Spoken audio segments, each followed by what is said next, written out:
Masih semangat Bapak Ibu? Masih. Oke, kalau masih semangat ikuti instruksi saya ya. Oke, kalau saya bilang selamat pagi dengan tepuk 1 kali. Kemudian kalau saya bilang selamat siang, tepuk 2 kali. Kemudian kalau saya bilang selamat sore, tepuk 3 kali. Dan kalau saya bilang selamat malam, tidak tepuk. Bisa dipahami ya Bapak Ibu? Oke, baik. Selamat pagi, selamat sore, selamat malam. Sudah fokus sebenarnya. Saya ulangi sampai betul-betul fokus ya. Selamat siang, selamat sore, selamat malam.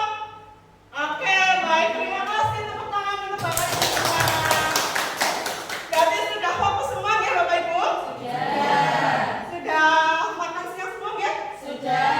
Baik, di sini saya akan menyampaikan materi ya, melanjutkan materi dari Ibu Anita tadi. Masih perihal tentang pembelajaran mendalam ya Bapak Ibu, atau yang biasa kita sebut dengan deep learning. Di sini saya akan membahas mengenai pola pikir bertumbuh. Mungkin di sini Bapak Ibu sudah sering mendengar ya, arti apa sih pola pikir? Pola pikir itu sering biasa kita sebut dengan mindset, betul, atau bahasa Inggrisnya mindset. Atau cara berpikir seseorang. Nah, ini ada penelitian dari Grow Mindset ya, dari Profesor Abdul Muti dari Mendikbud Republik Indonesia yang menyatakan kalau orang berpikir dengan Grow Mindset, maka dia yakin masalah yang hanya sedikit itu jalan keluarnya banyak. Karena itu jangan menyerah, jangan putus asa, dan yakinlah semuanya itu akan ada jalan keluarnya. Kemudian next. Nah, ini adalah latar belakang dari pola pikir. Nah, sebelum membahas mengenai pola berpikir, ini ada tantangan yang besar atau masalah yang besar yang masih saat ini kita hadapi bersama tentang pola pikir siswa ya Bapak Ibu, yang cenderung kadang masih pola pikirnya itu masih tetap ya. Nanti saya akan menjelaskan mengenai pembagian pola pikir. Nah, mengenai masalah pola pikir di Indonesia itu dilatar belakangi oleh hasil survei mindset dalam PISA 2018. Di Indonesia termasuk satu dari 6 negara yang memiliki murid yang grow mindset di bawah 40%. 29% nomor 3 dari bawah. Kemudian ada korelasi positif antara jumlah murid yang grow mindset dengan hasil akademik di suatu negara. Next. Nah, kemudian di sini ada konsepnya. Konsep pola pikir adalah segalanya. Di sini sudah ditampilkan ya, ada peta tentang pola pikir. Yang pertama itu diawali dari pola pikir, yaitu cara berpikir seseorang. Setiap seseorang kan pasti punya mindset yang berbeda-beda ya Bapak Ibu.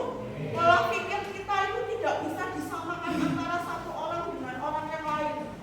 Ya, ada yang pola pikirnya itu kepenginnya A, ada yang kepenginnya B. Nah, itu termasuk pola pikir. Ya, cara berpikir kita untuk bertindak ke depannya seperti apa. Ya, kemudian nanti akan menghasilkan sesuatu dari tindakan yang sudah kita lakukan. Nah, itu dasarnya dari pola pikir. Kemudian next, kepada. Nah, di sini ada fondasi dari pola pikir ya. Pola pikir itu lebih penting dari keterampilan. Ya, di bawah, paling bawah itu ada pola pikir atau mindset adalah fondasi. Pola pikir itu adalah fondasi dari keterampilan atau skill set dan alat. Pola pikir merupakan cara melihat dan cara berpikir saat menghadapi masalah. Berperan untuk memperluas cara seseorang dalam melihat dan berpikir. Nah, di sini pola pikir itu akan melihat bagaimana cara kita berpikir. Misal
Nah, itu masih pola pikir tetap, tidak mau bertumbuh, tidak mau berkembang ke arah yang lebih baik.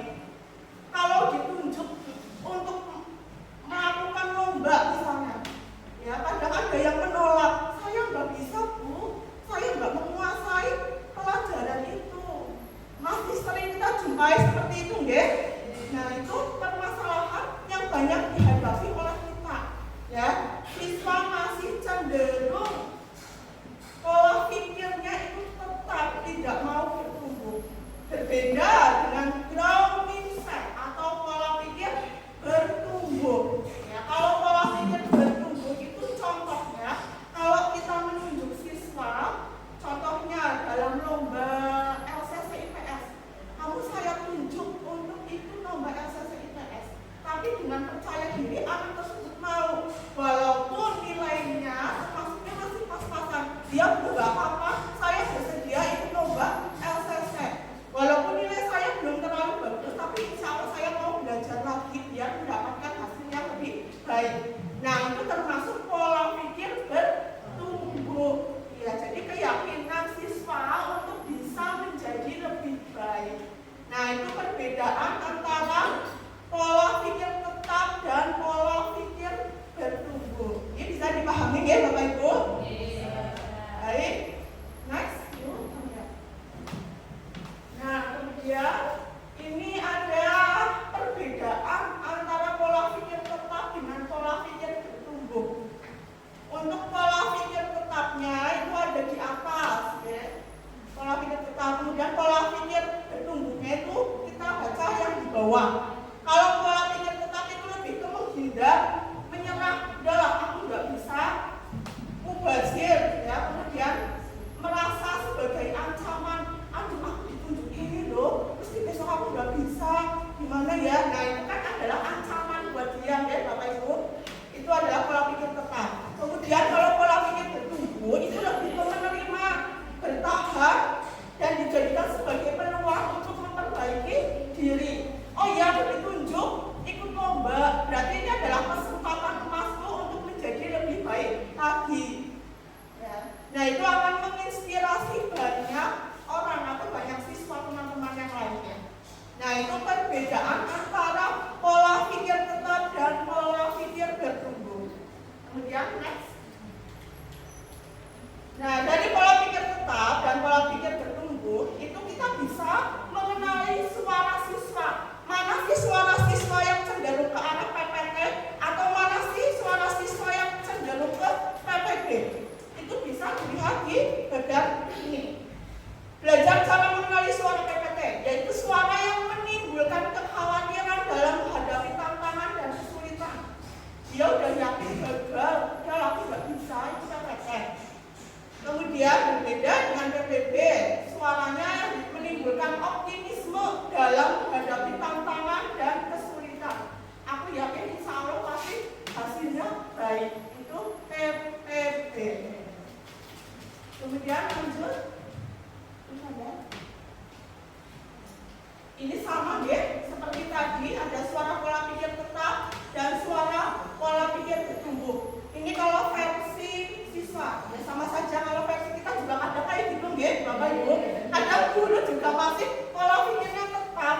Ya sama halnya seperti saya, kadang juga saya merasa saya punya pola pikir tetap apa ya, tapi ya bismillah kita semua bisa ke arah PPB. Contohnya ini, saya bacakan sedikit saja deh Bu, untuk meringkas waktu. Suara pola pikir tetap itu kalau saya gagal berarti saya nggak mampu. Sebaliknya, suara pola pikir bertumbuh. Kalau saya gagal berarti saya harus belajar lalu mencoba lagi. Kemudian suara PPT, saya akan menolak.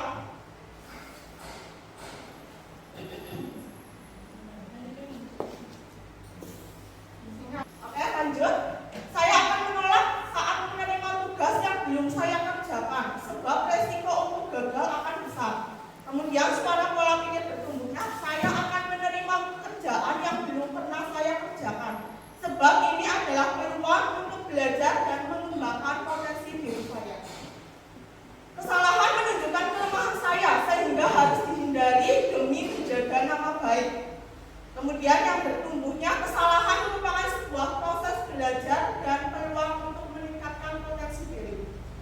Jadi dalam pola pikir baik siswa maupun guru itu kita harus ke arah pola pikir bertumbuh.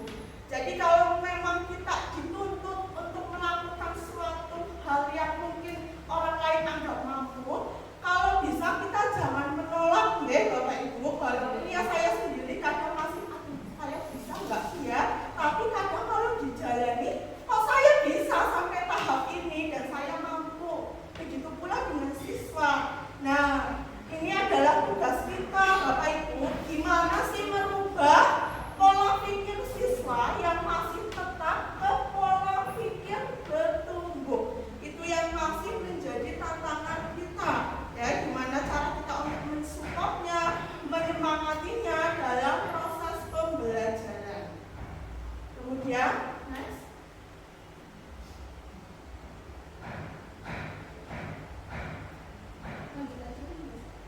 Ada beberapa yang saya lewati ya Bapak Ibu karena modulnya terlalu banyak. Kalau saya bahas semua di sini mungkin nanti waktunya akan lama.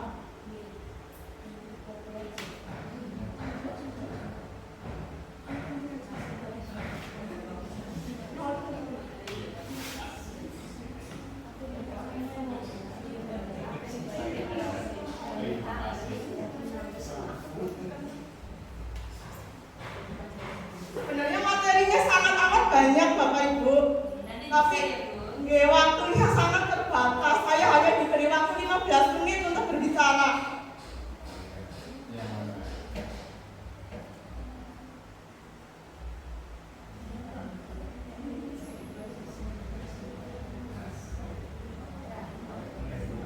Ini ada dua bagian karakter. Menurut Licona dan Davidson membuat definisi baru dari sebuah karakter, yaitu terbagi menjadi dua. Yang pertama ada karakter performa untuk meraih prestasi yang lebih tinggi. Kemudian yang berikutnya ada karakter moral untuk berbuat baik dan benar. Nah, itu tuntutan kita sebagai guru, ya, mengubah siswa menjadi karakternya itu berperforma, biar nilai-nilai dalam akademiknya itu bisa tinggi dan bisa meraih prestasi yang baik. Kemudian yang kedua itu di karakter moralnya. Nah, moral siswa itu juga berpengaruh dalam pembelajaran mendalam. Ya, jadi siswa itu di sini dituntut untuk berbuat baik dan benar, ya, tanpa melakukan suatu kesalahan. Kemudian